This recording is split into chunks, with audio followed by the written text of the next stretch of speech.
on a au moins un lien par ces webinars. Aujourd'hui, on va parler d'échographie volumique et surtout des bases de l'échographie volumique.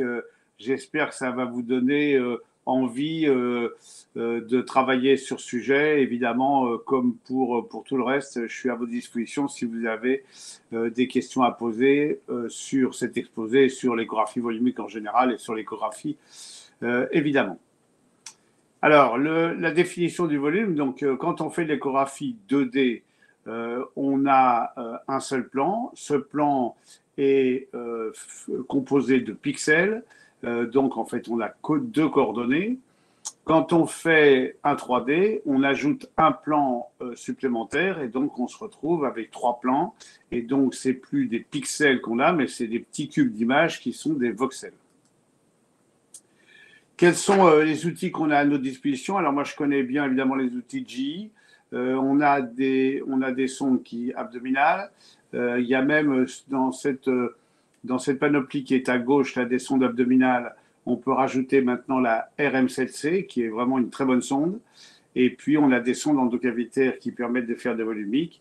La RIC 5.9 que vous connaissez tous, et puis une sonde à haute fréquence qui est la REC 6.12 et qui est très intéressante.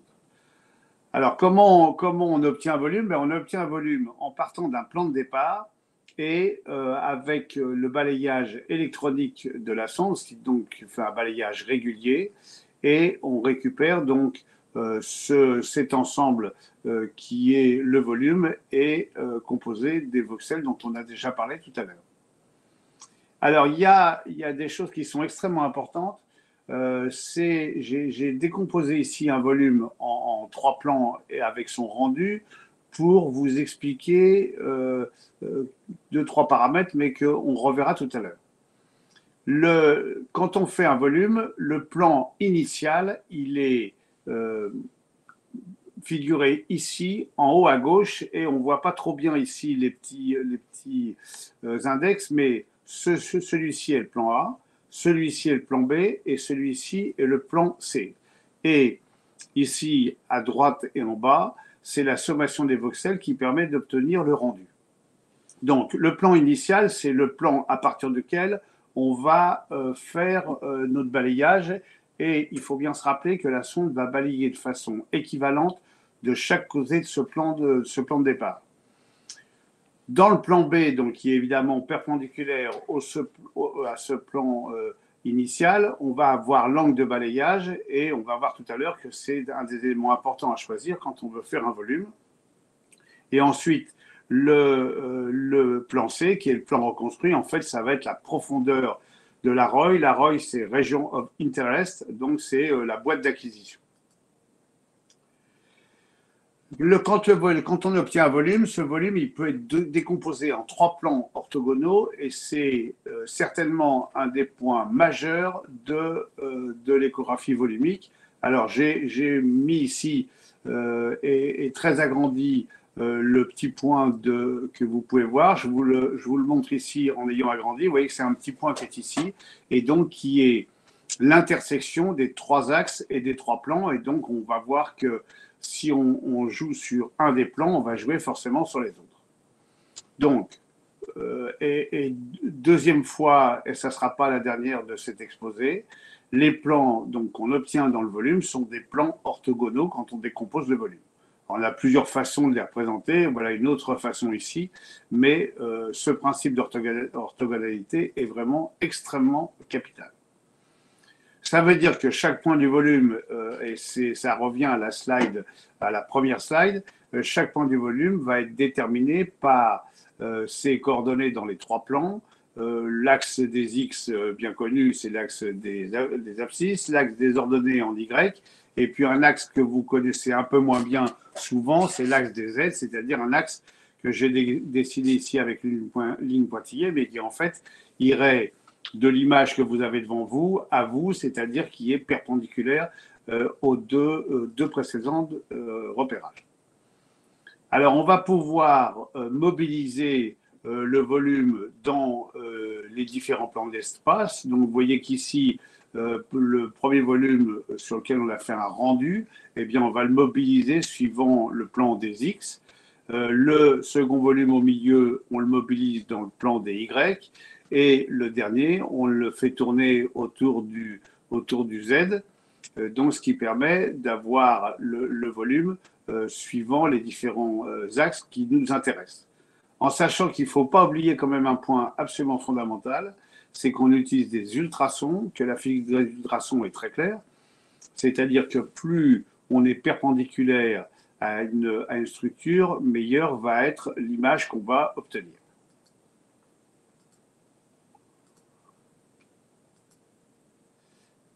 Alors, j'en ai déjà dit un petit mot tout à l'heure. En fait, la sommation des voxels permet la restitution du volume, c'est-à-dire le rendu. Et on y reviendra ultérieurement. Mais vous voyez ici que sur ce plan de départ initial, le rendu se fait suivant la ligne verte qui est ici. Et donc, quand on fait un rendu, on a une vision en face de la structure qui est dans la région d'intérêt. Et donc ici, cette face fétale qui est un peu oblique et donc qu'on voit parfaitement bien. Il n'y a pas d'échographie volumique de qualité sans que l'acquisition soit correcte. Et c'est vraiment un temps fondamental qu'il faut absolument soigner. Et pour avoir une acquisition de qualité, il y a un certain nombre de paramètres à respecter. Ces paramètres, on va les voir les uns à la suite des autres. L'angle d'incidence, le bon programme, sont les programmes adaptés à l'os, au rendu de surface, au cœur. Un bon secteur d'image, on y reviendra. Une bonne cadence image, un bon angle de balayage, une bonne vitesse de balayage. Bien choisir la ROI, c'est-à-dire ce qu'on va avoir dans le volume. Et puis aussi, et c'est important pour le rendu, un bon choix du gain initial.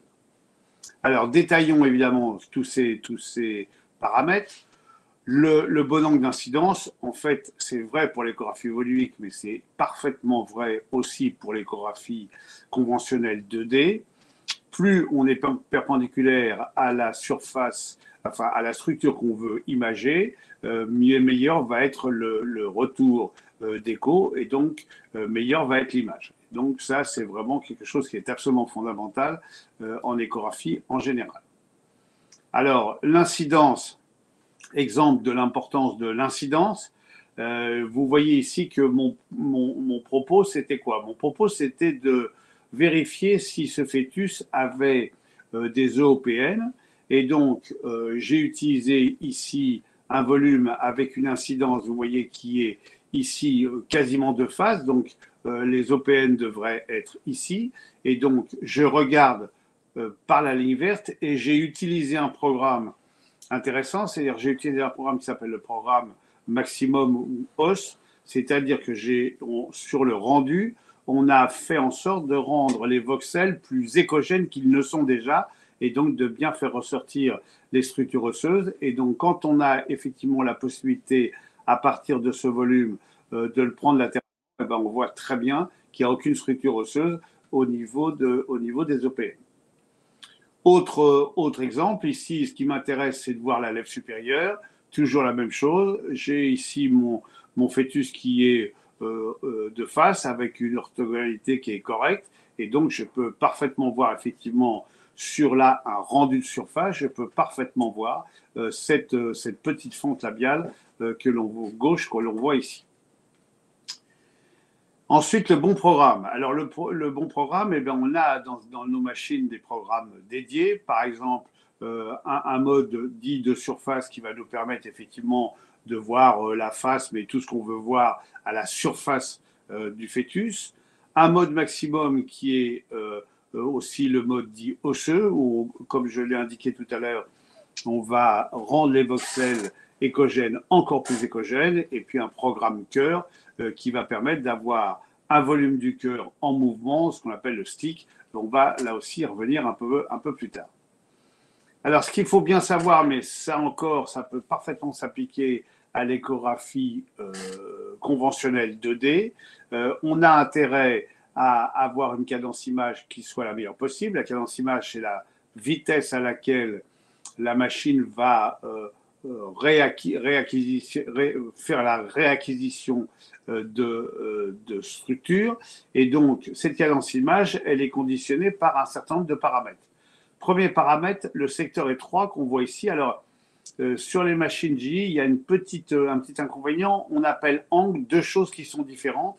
Et je préfère, moi, qu'on parle de secteur ici. Vous voyez, le secteur, c'est ce qu'on voit quand on fait de l'échographie 2D. Et vous voyez que si j'ai élargi mon secteur, ma cadence image, elle est passée de 39, ce qui était plutôt bien, à 19. Et donc, il va falloir qu'on soit extrêmement pointilleux là-dessus, en particulier lorsque, dans l'échographie volumique, on utilisera le stick, et donc sur du cœur, et plus la cadence image sera élevée, meilleur sera le volume qu'on obtiendra.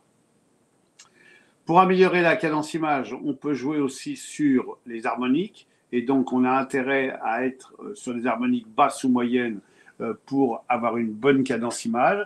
Et moi, mon programme cœur, par exemple, est en harmonique moyenne, il n'est pas en harmonique élevée, de façon à ce que on ait la meilleure cadence image possible.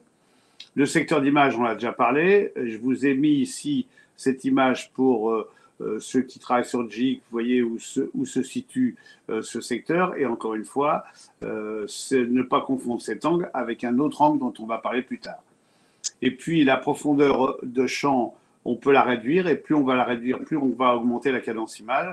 La profondeur de champ, c'est la distance en profondeur à laquelle on va voir. Et donc, si on veut que la profondeur de champ, on va l'augmenter, ben on va jouer sur ce paramètre. Le bon angle de balayage, ça c'est là que vient se greffer la notion, le deuxième angle dont je parlais.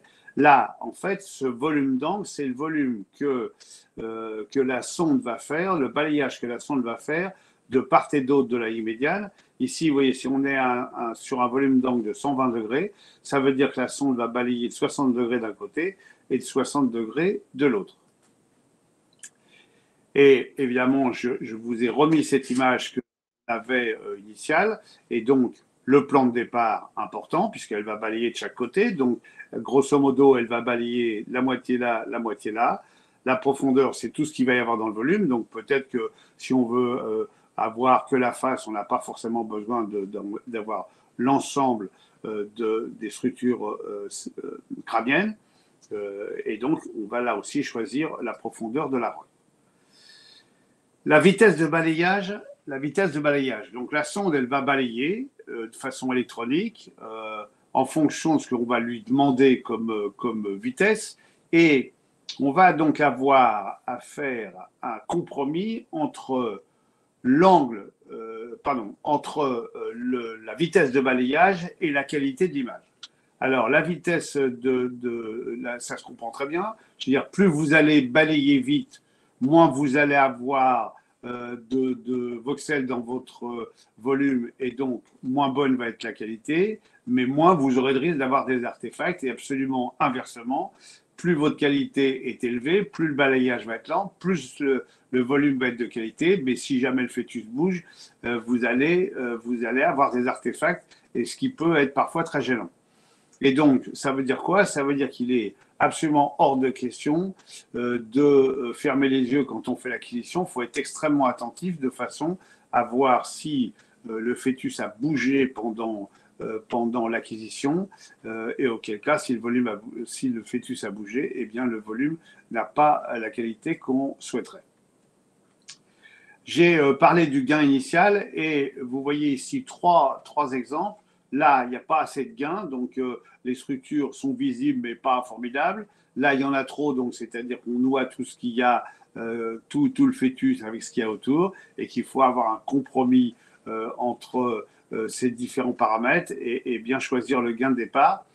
Il faut dire qu'avec les machines de dernière génération, à partir du BT19, il me semble-t-il, on peut corriger le gain en post-acquisition, mais attention, en fait, on ne corrigera jamais le gain initial, ça, on l'a mis au départ, mais par contre, on va pouvoir effectivement agir sur le gain, le diminuer, et donc, on a plutôt intérêt à avoir au départ un gain un peu plus important que ce qu'on aurait, de ce qu'on aurait besoin. Alors, on a parlé de volumique, on a parlé donc de 3D. Si on parle de 4D, on est effectivement dans une acquisition volumique, mais dans une acquisition volumique qui va se faire en temps réel.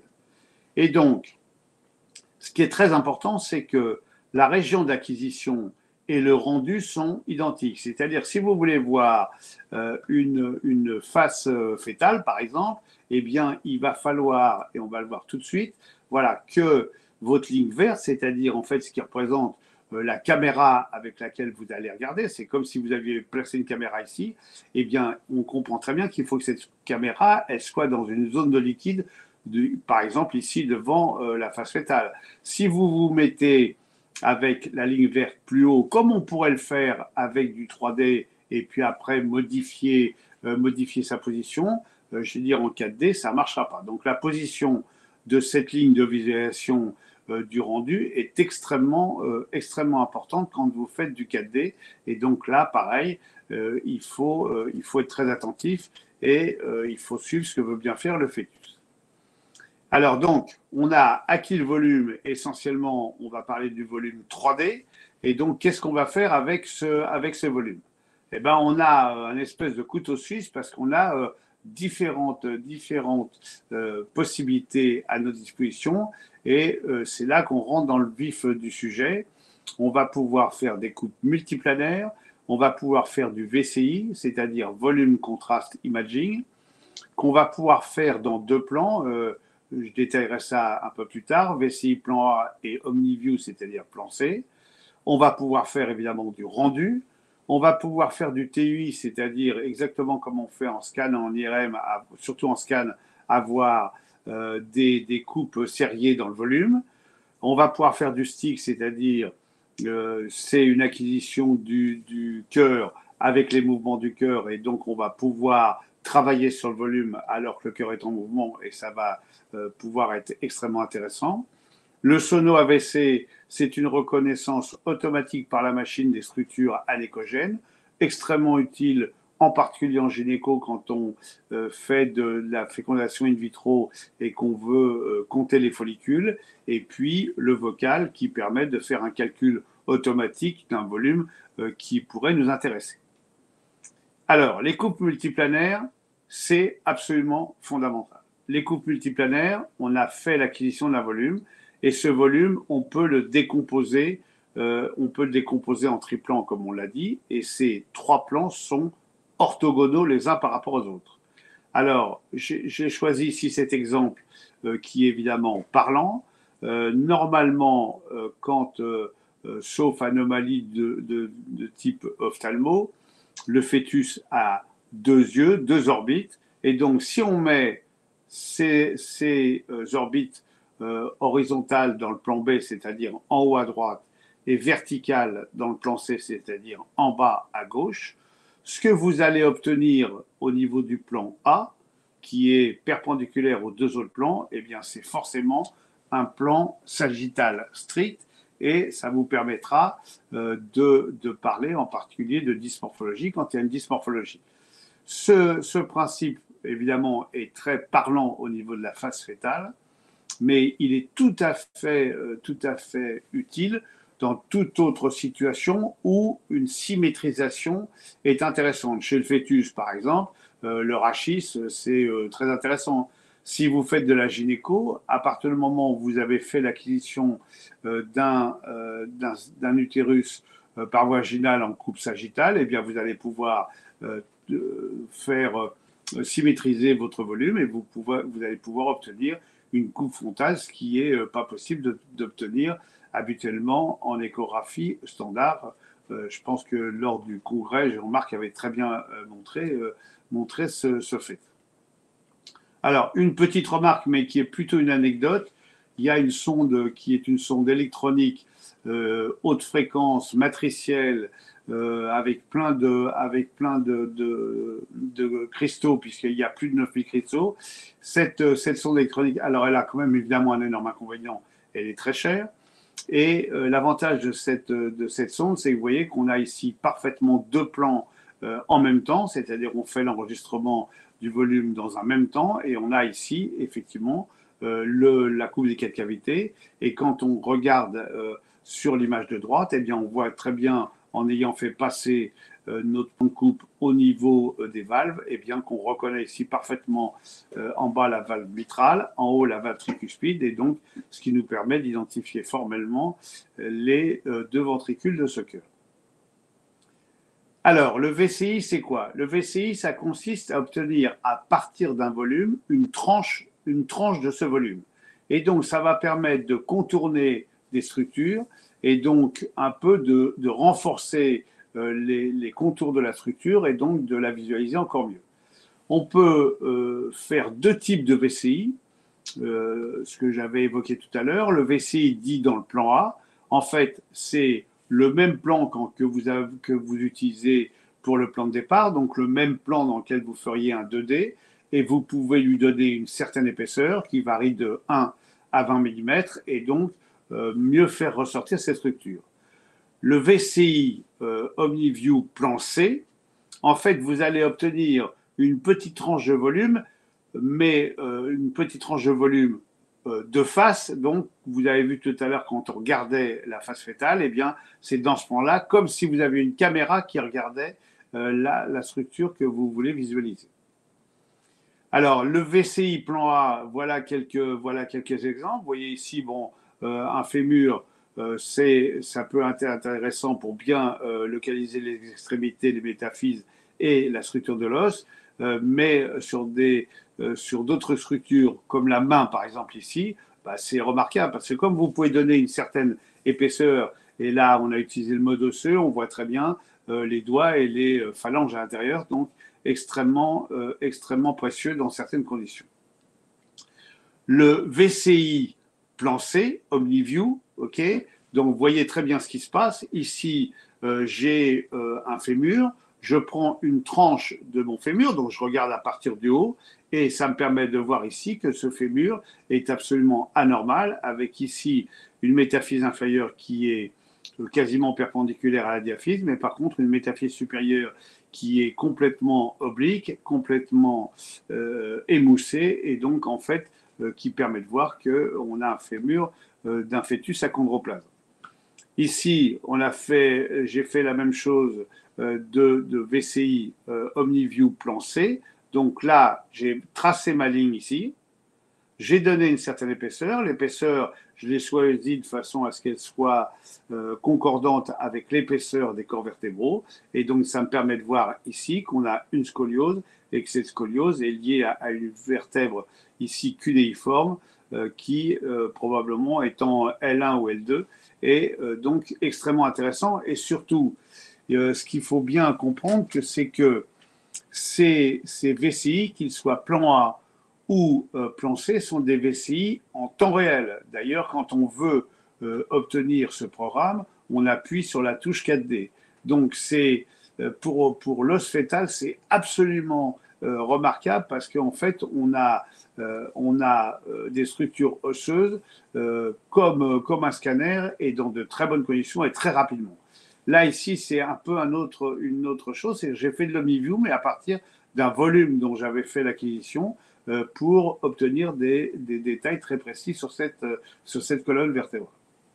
Alors, bien sûr, donc le mode rendu restitution, c'est celui qui est le plus connu. Ici, un petit embryon. Vous voyez que je le regarde ici par le côté, donc effectivement je le vois par le côté, avec ses membres, son cordon, sans aucun doute. Et puis ici, une face fœtale, et vous voyez que certes, c'est mon plan d'acquisition, mais vous voyez que j'ai tourné, après avoir orthogonalisé mes plans, j'ai tourné, et qu'en fait là, ma façon de visualiser, c'est en regardant de la gauche vers la droite cette face fœtale. Donc je vois ici cette face fœtale et vous voyez qu'il a un profil très plat qui est un profil de Binder.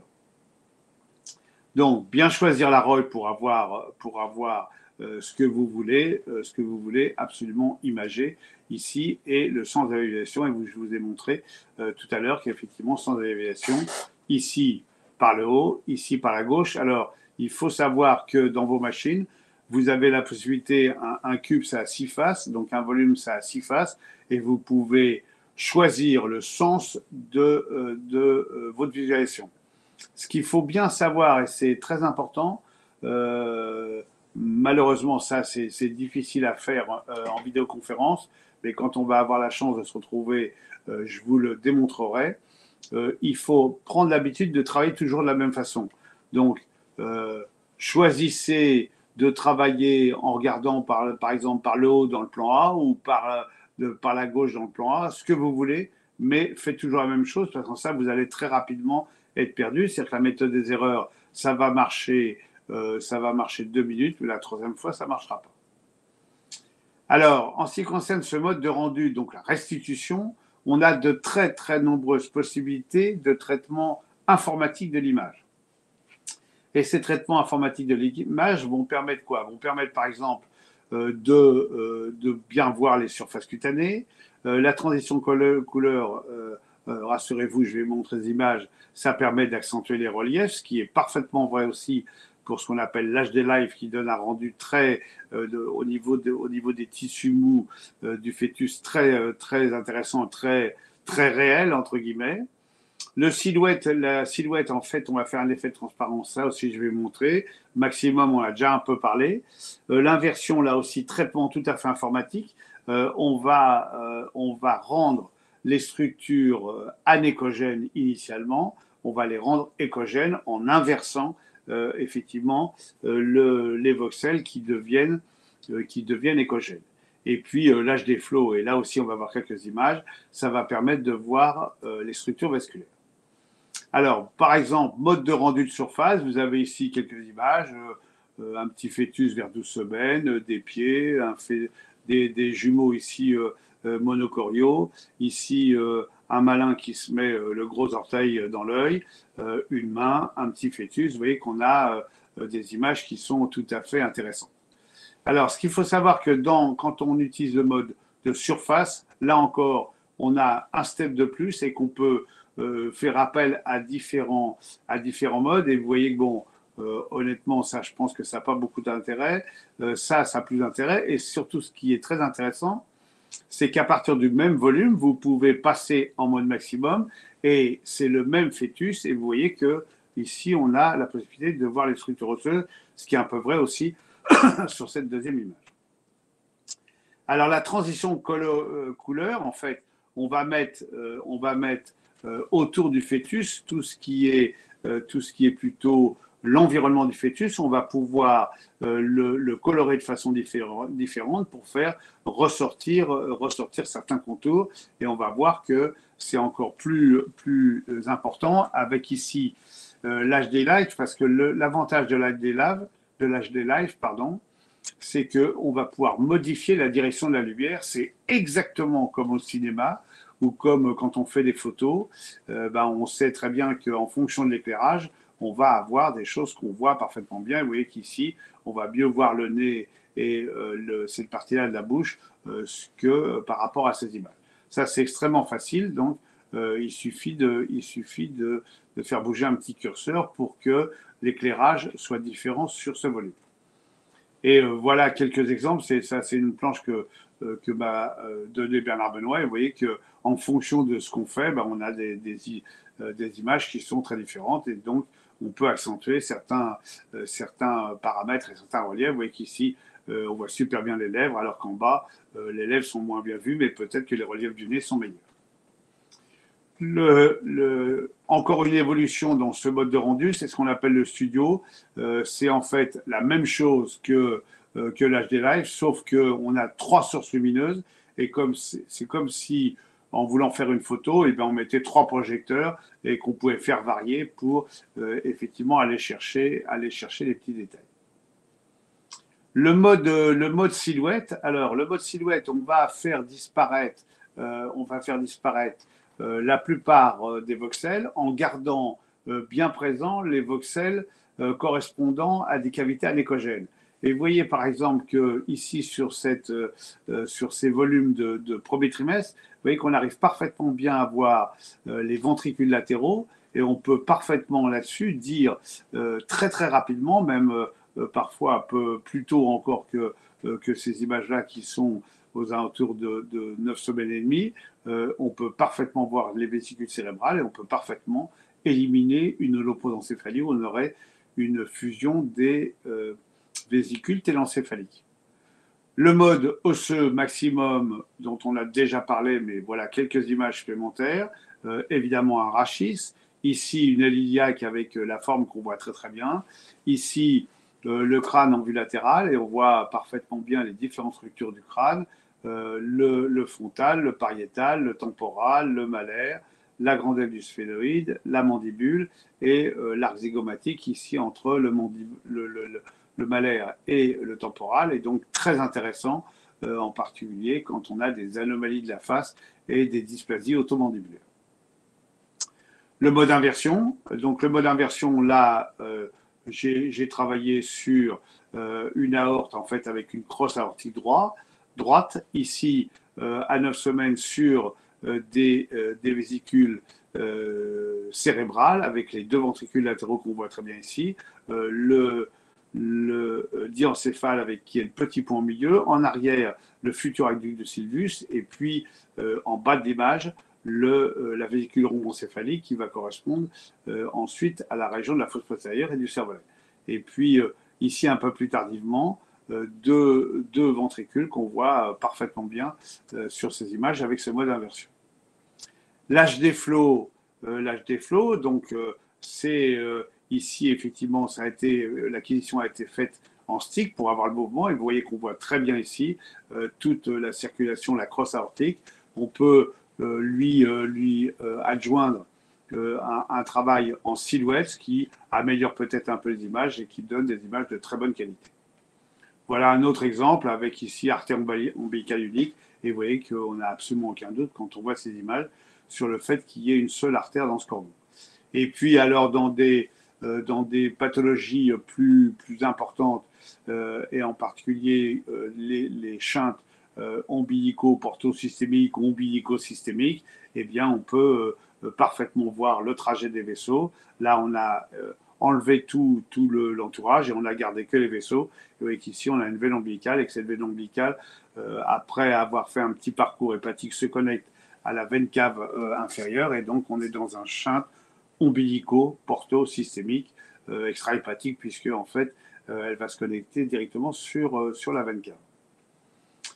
La tomographie, le TUI, la tomographie ultrasound imaging, donc ça permet l'obtention de plans parallèles dans le volume. Et vous voyez qu'ici, j'ai pris un volume cérébral.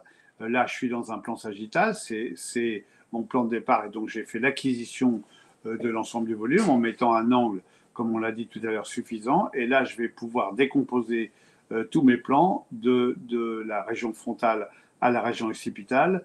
Je vais parfaitement pouvoir voir ici les vallées sylvaines, la symétrie de ce cerveau, ce qui évidemment est très, très intéressant. Bien sûr, ça peut se faire tout à fait pour n'importe quel volume. Et plutôt que de dire j'ai vu une image anacogène, anécogène qui est un peu en avant du rein gauche, derrière l'estomac, voilà. Et je veux dire, quand vous pouvez faire ce type d'acquisition et utiliser le TUI, eh bien, vous avez une imagerie qui est de très très bonne qualité. Et je travaille en ce moment, on en parlait tout à l'heure avec Mustapha, je travaille actuellement à la plateforme Lumière à Necker, et donc on travaille beaucoup sur cette coordination entre l'échographie et l'imagerie, pardon, l'imagerie par IRM, et c'est extrêmement intéressant d'avoir tout ça à notre disposition. Ici, une grossesse jeune, ce qui est l'intérêt, c'est de voir effectivement les différentes vésicules cérébrales. Entre parenthèses, ici, on voit très bien l'aqueduc de Sylvius. Et puis ici, à partir d'une acquisition dans un plan axial, eh bien, on a tous les plans de ce cerveau au premier trimestre, avec ici les plexus choroïdes des ventricules latéraux, le diencéphale, l'aqueduc de Sylvius, et puis sur les images du milieu, de la ligne du milieu, on a la fosse postérieure, en particulier à droite et au milieu, avec même la poche de Blake qu'on voit très bien ici. Le stick, donc, c'est la possibilité d'avoir un volume en temps réel de cœur, donc d'avoir la restitution du mouvement cardiaque, et c'est évidemment tout à fait intéressant. Alors, je vous montre deux images différentes. Ici, j'ai fait du rendu sur un cœur, et vous voyez très bien qu'on peut apprécier parfaitement la cinétique des valves. On peut bien évidemment agir sur la vitesse des mouvements cardiaques, et donc on peut réduire cette vitesse pour mieux voir les structures. Et vous voyez qu'ici, je me balade dans le volume d'avant en arrière, qu'on a bien vu les ventricules, qu'on voit bien ici le départ de l'aorte du ventricule gauche, et qu'on voit maintenant parfaitement bien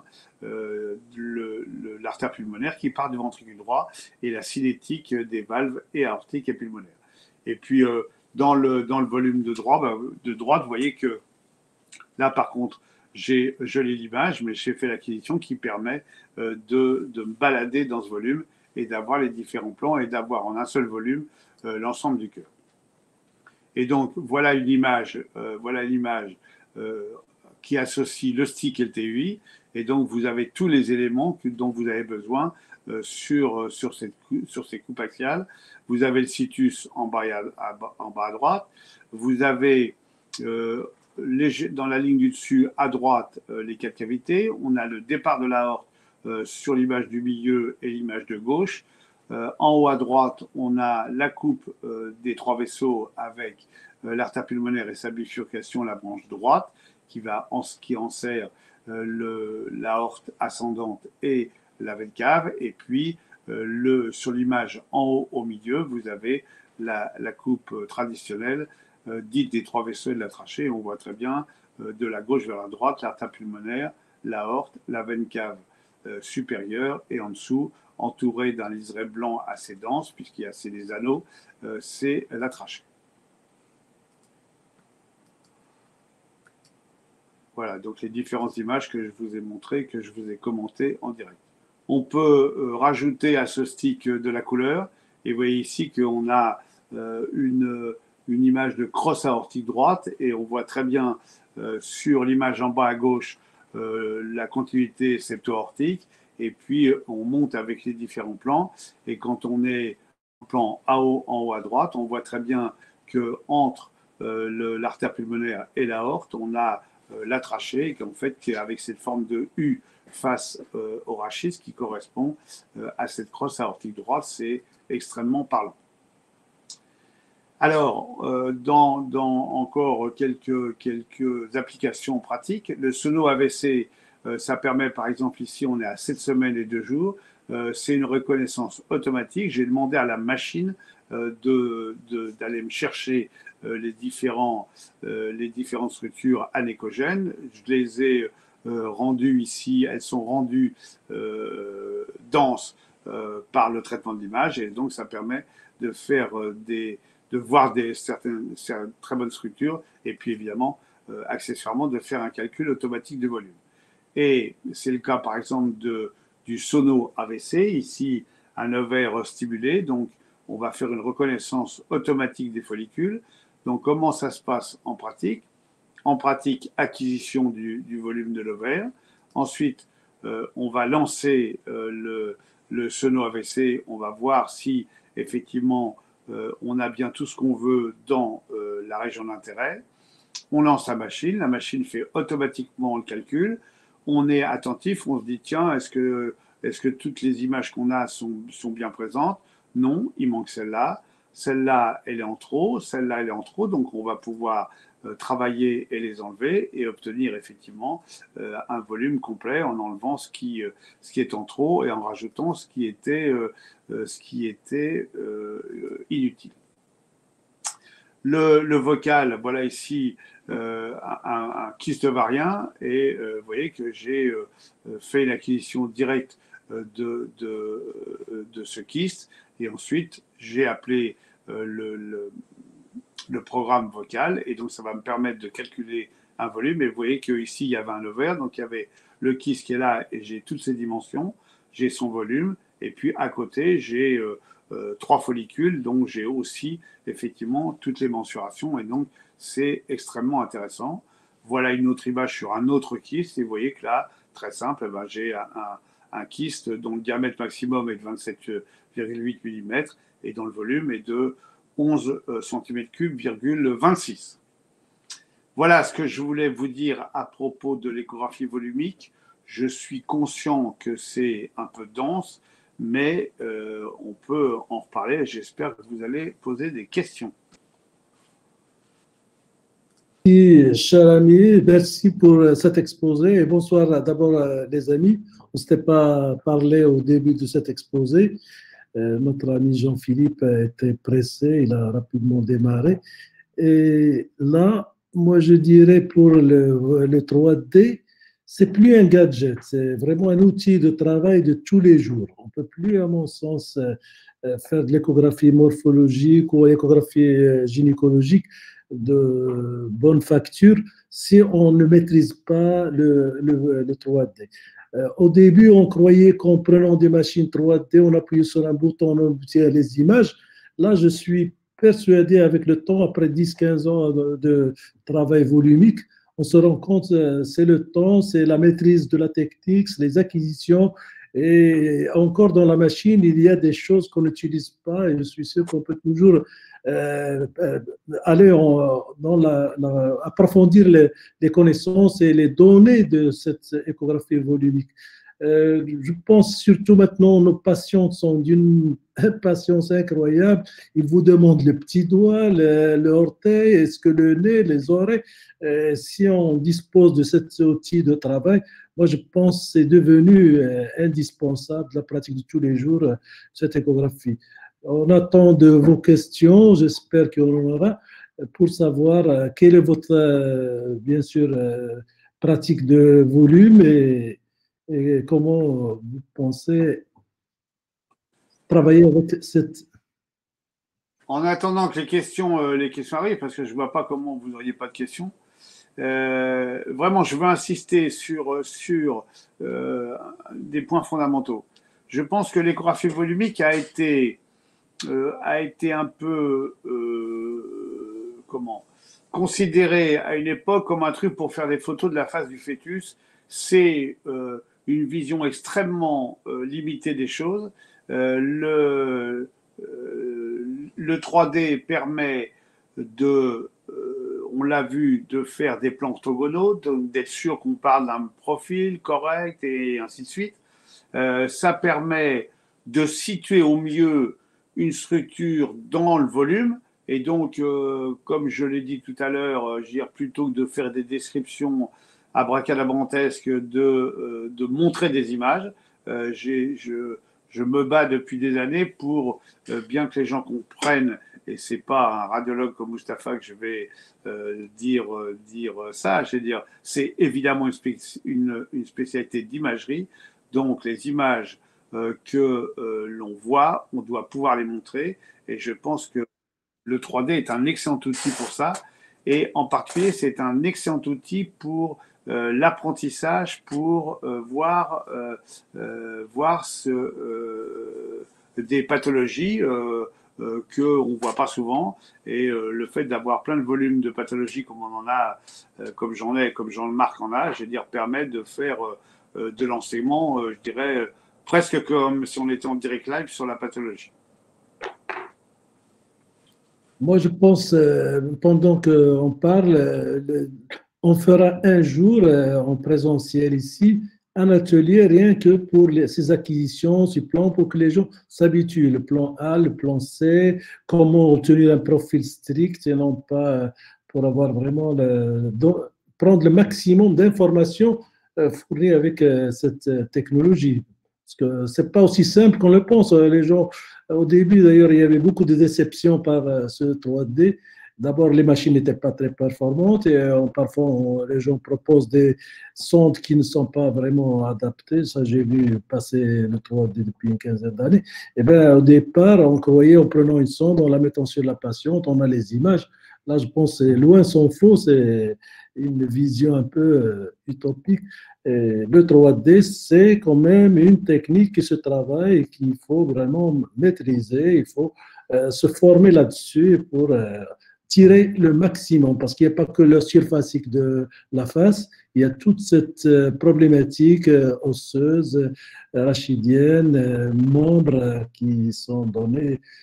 Je reviens à une petite question sur le stick. Moi, je pense déçu, parmi les personnes déçues du stick, c'est pas toujours facile à obtenir, même en réduisant, même avec des machines comme celles qu'on a actuellement, on n'a pas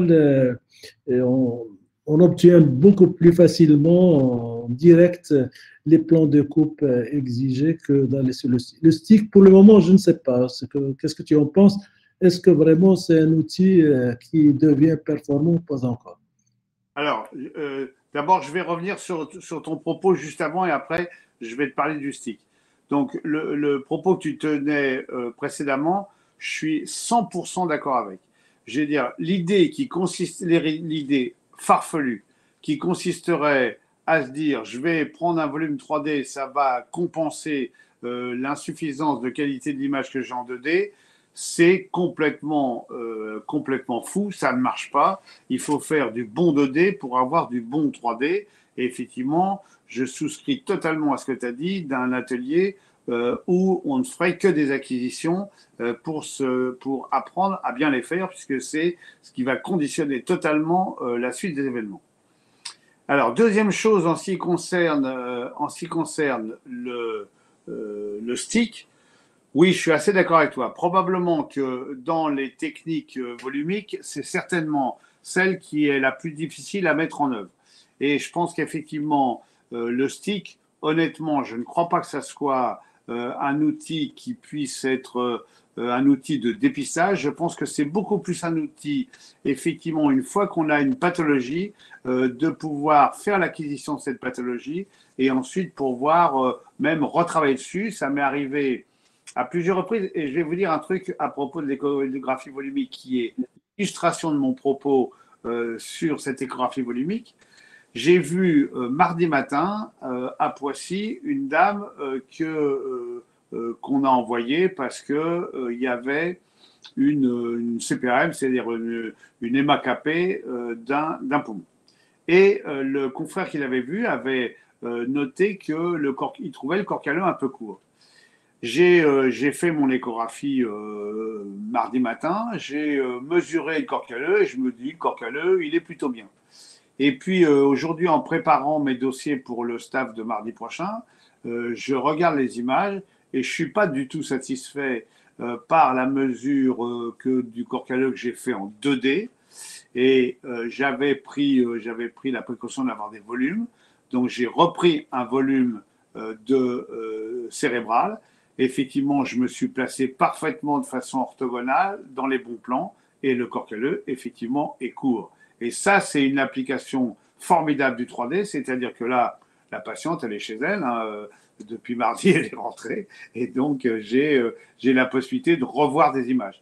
Et donc, c'était la liaison avec le stick. Le stick, je pense que c'est excellent quand on a une pathologie, et donc peut-être déjà quand on est un peu expert au niveau du cœur, c'est très très bien d'en faire l'acquisition et puis de regarder après en détail. Et ce qu'il faut savoir aussi, c'est que le mode volumique est un bon moyen quand on commence à le maîtriser assez correctement, c'est un très bon moyen d'améliorer encore son 2D et d'améliorer sa qualité de diagnostic.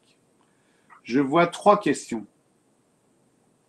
Alors, je vois une question, c'est comment réussir une bonne échographie volumique de l'utérus? C'est une très bonne question. Ce n'était pas mon propos d'aujourd'hui, mais c'est une très bonne question à laquelle je réponds très volontiers. En disant une chose extrêmement importante à mes yeux, c'est que quand on veut commencer à faire du volumique et qu'on fait de l'échographie gynéco-obstétricale, eh bien, c'est une très bonne idée de commencer par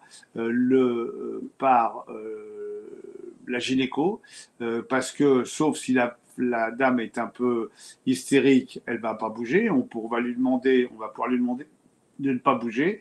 Et donc, on va pouvoir faire l'acquisition d'utérus de façon extrêmement simple. Pour répondre à la question comment réussir une bonne échographie volumique de l'utérus, sonde vaginale, il n'y a aucun doute là-dessus. on prend un plan de départ qui est le plan sagittal le plus strict possible de l'utérus.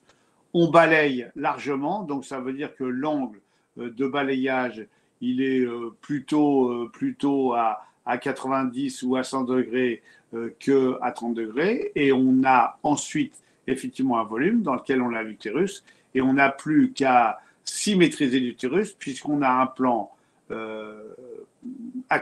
sagittal, un plan coronal et surtout un plan axial. Et que ce plan axial va permettre d'avoir la vue en face et la coupe frontale de l'utérus et de voir la forme de la cavité utérine. C'est l'arme absolue pour le diagnostic des malformations utérines et la différenciation entre les utérus bicornes et les utérus cloisonnés. Donc, coupe sagittale, angle 100 degrés, on vous en fichez, même si ça déborde un peu latéralement, vous aurez tout l'utérus et après, vous n'avez plus qu'à jouer sur vos boutons X, Y et Z et vous retrouvez avec la face, la coupe frontale utérus qui est important. Donc, ce n'était pas mon propos aujourd'hui, mais Jean-Marc l'avait un peu montré quand on avait fait le congrès, mais on reverra ça avec grand plaisir. De toute façon, on a un exposé avec Jean-Marc mercredi prochain sur l'endométriose, deuxième cours, et je pense que ce sera l'occasion de voir toutes ces applications du volumique en matière. Je pense là. C'est l'homme en ce qui concerne la gynéco. Oui. Alors, je vais vous dire, je suis très déçu parce que Leïla n'a pas encore posé de questions. Elle est là, parce que je vois qu'elle nous a dit. On est la première à se manifester. On l'a. J'espère que tu vas bien pour ta santé. Hein. Je suis un peu inquiet. Alors, Soumaya a posé une question. Est-ce qu'une fente palatine latérale est mieux vue par échovolumique que le 2D? Merci.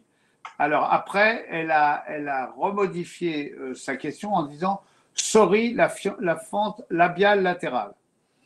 Alors, oui, je pense quand même que voir la face de face, ça permet effectivement, vous l'avez vu sur les images, et il y avait une image de fente labiale, justement. Je pense que c'est effectivement très intéressant. Est-ce que c'est mieux vu? Moi, je pense que oui, parce que quand vous faites une image 2D, soit vous faites une image en coupe axiale, vous allez voir effectivement que la lèvre va continuer, soit vous allez faire la coupe nez-bouche, mais il suffit que vous soyez un peu en avant ou un peu en arrière pour peut-être vous prendre les pieds dans le tapis.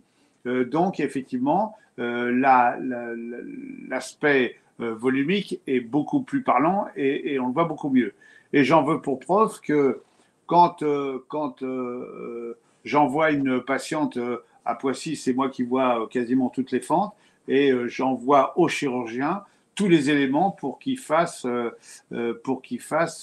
effectivement son plan chirurgical et qu'il expose aux parents ce qu'il va faire quand il va le faire. Et là, effectivement, je me sers d'un certain nombre d'outils du volumique, bien sûr, l'outil rendu et ce qui me permet en fait de faire tourner le volume dans tous les sens et de lui montrer que il y a un bourgeon latéral qui est assez important alors que l'autre côté c'est moins important, qu'il y a une déviation de l'aile du nez. Avec le mode volumique, je fais une acquisition dans un plan axial pour bien voir l'arc alvéolaire, l'arc maxillaire supérieur, et puis bien évidemment dans la foulée, j'ai le bord postérieur du palais, donc j'ai une vision complète. Donc la réponse à Soumaya, oui, je pense que le fait de voir en reconstruction de face cette fente est certainement un moyen de bien apprécier et son importance et sa réparation et comment on va se faire la réparation. Et même, je dirais, ce que, esthétiquement parlant, ça va donner à l'arrivée.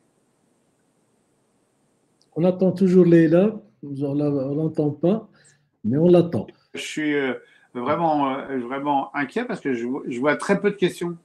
Moi, je pense le 3D, ça, c'est pas encore entré dans les mœurs de tous les jours. Et surtout, nous, les gens maintenant viennent pour le 3D. Je ne sais pas quel est dans ta pratique, comment ça se passe. Dès qu'on allume l'échographie et qu'il est noir et blanc, eh bien, les gens sont parfois tombés des nues. Ils nous disent, ah, c'est noir et blanc, c'est pas en couleur. Ça, c'est l'effet Paris Match, je dirais, Internet. C'est quoi cet échographe toujours noir et blanc alors qu'il s'attendait, je ne sais pas moi, à ces images de synthèse sur, je pense, l'Odyssée de la naissance, un truc où Jean-Marc avait fait des images de fœtus qu'on voyait vraiment trop bien comme Pinocchio dans ses films. Alors là, et c'est quelque chose de récurrent, je pense, Oui, pas oui. heureusement. Mais parfois, c'est une déception pour beaucoup de femmes le fait que l'échographie 3D n'est pas Hollywood, n'est pas les images synthèse qu'on Alors, voit. quand effectivement, euh, il y a eu un phénomène effectivement assez de mode où un certain nombre de gens venaient et disaient voilà, une image en couleur là de la face fétale comme tu le dis. J'avais même à une époque, j'avais même sur euh, l'impression que en faisant du volumique en grisé, c'était assez joli. Et moi, un jour, j'ai une dame qui est revenue qui m'a dit non, je veux pas celui-là, je le veux en couleur. Comme j'avais le volume, bah, je lui ai fait son fœtus en couleur, elle était contente.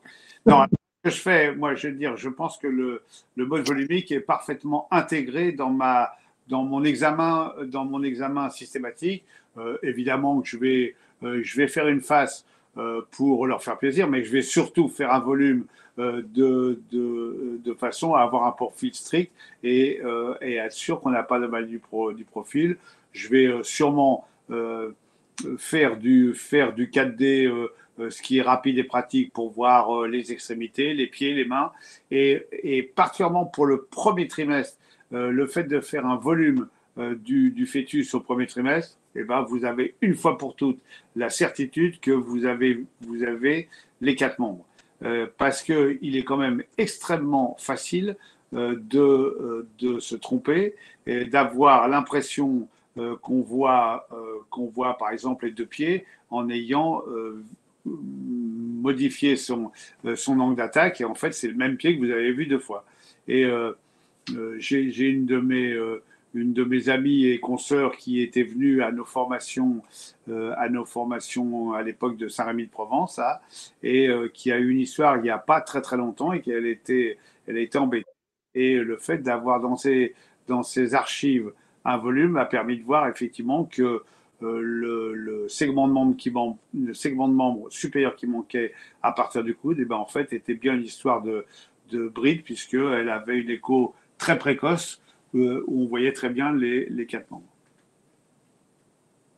Alors, il y a Dr Brada qui pose la question. Il nous est difficile de placer la ligne verte dans le liquide amniotique. Que faire? Bon, on rentre chez soi. Non, alors, effectivement, il faut savoir que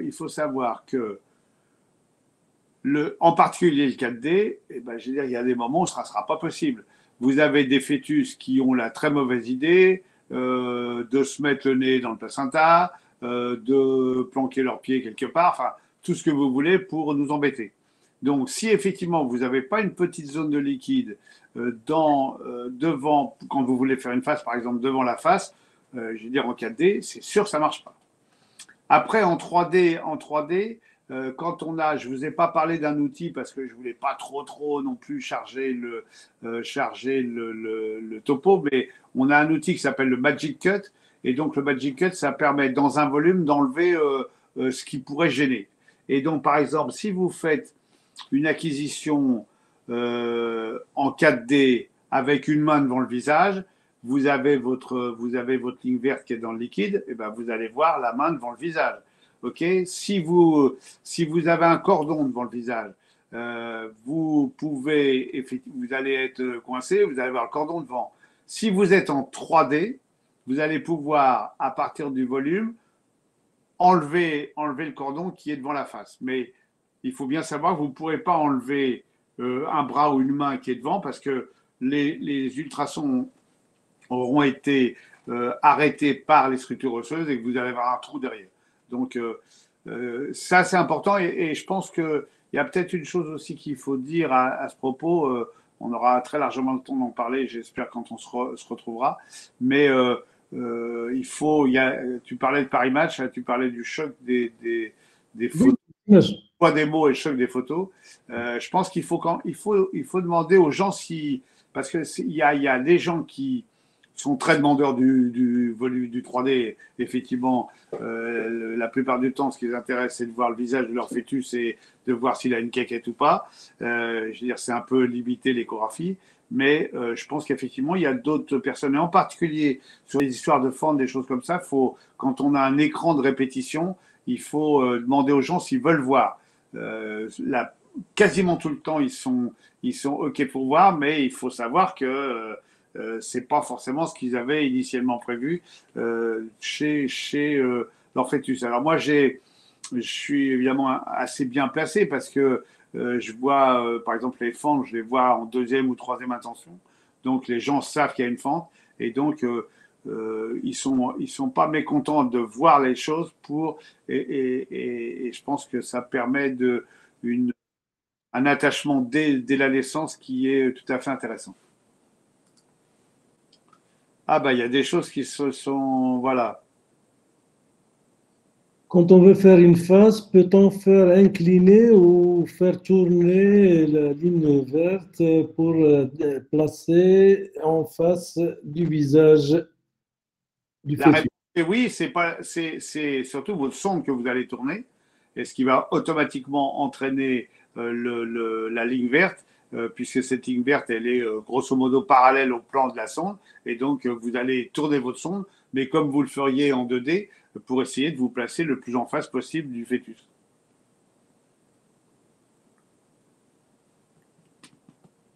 Leïla, si tu poses pas de questions, je suis très inquiet. Ça, c'est l'effet Corona, ça, c'est l'effet Covid. Ça a bloqué beaucoup de monde.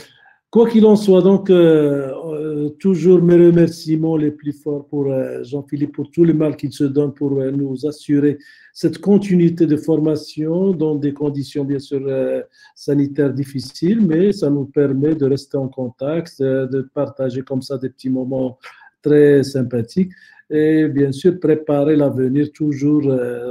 J'ai reçu ce matin, je le rappelle, le bouquin, je devrais le présenter. Je te félicite pour cette qualité, une iconographie, je pense, d'une qualité exceptionnelle. Et on retrouve pratiquement facilement toutes les structures. Ça permet de réviser toute la morphologie fœtale normale en quelques pages. C'était vraiment un travail, moi je trouve, tu n'as pas perdu de temps pendant le confinement. C'était vraiment un travail fabuleux. Et je voulais profiter du fait qu'il y a un certain nombre de nos amis algériens qui sont connectés pour dire que j'ai une pensée permanente pour notre ami Ahmed Sadji qui nous a quittés et pour notre deuxième ami Smaïn Toubi qui nous a quittés aussi. Et donc, c'est une grosse perte pour l'échographie et c'est une grosse perte personnelle d'amitié. Donc, je sais par exemple qu'il y a Samir Chadi qui est là en ligne. Donc, je les embrasse tous et je veux leur dire que je suis avec eux, même si ces conditions sanitaires ont fait qu'on ne pouvait pas se déplacer. On partage leur peine et on leur présente nos condoléances. Eh bien, sur ce, donc, on se dit bonsoir en attendant le prochain webinaire qui sera consacré, bien mesuré, je pense. Et on attend, on diffusera la date dès qu'on se mettra d'accord avec Jean-Philippe. Eh bien, bonne soirée à tous et à très bientôt. Bonne soirée, Jean-Philippe. À notre prochaine rencontre. Salut les amis, bonne soirée, portez-vous bien, prenez des précautions sanitaires, ok, des gestes barrières, enlevez pas le masque et à très bientôt, bien sûr par le web, mais à très bientôt surtout en présence. Je suis impatient. Ben, nous aussi. À bientôt. Ciao. Au revoir.